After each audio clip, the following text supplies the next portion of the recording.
ওই হ্যাঁ বল। খাবি? তুই তো অনেক দূরে, কেমনে কি? বিকাশ নাম্বার দে, পাঠিয়ে দিতেছি। কোন খাবারের কথা বলতেছো? নাইস। বিকাশে কেমনে? আরে আজ আম্মু গরুর দুধ জাল দিচ্ছে, আমি তো খাই না, তাই তোরে টাকা পাঠাইতেছে, তুই কিনে খাবি। ও, তুই গরুর দুধের কথা বলছো? কেন? আমি আরো ভাবছি কিছু না। লজ্জা বেটা। এখন সব দোষ আমার। তো কার?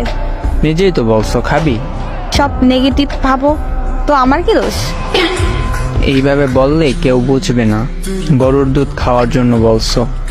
সবাই ওইটাই বুঝবে যেটা তুই বুঝছো। ফাজিল। তুই আমায় বানাইছো ফাজিল? নিজে হইছ।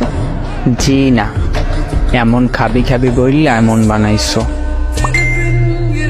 আরে খারাপের কি বলছি? সোজা বললেই পারতি আজ গরুর দুধ কিনে রাখছে, আমি খাই নেই, তুই খাইলে আয়। এইটা না বললা আমার পচা জিনিস ভাবাইছো। না, আমি তোর গুলা খাওয়ার জন্য দুধ খাই না। আমার কোনগুলা? ও আচ্ছা, ওইটা পচা জিনিস। দুধ। পাজি মাইয়া।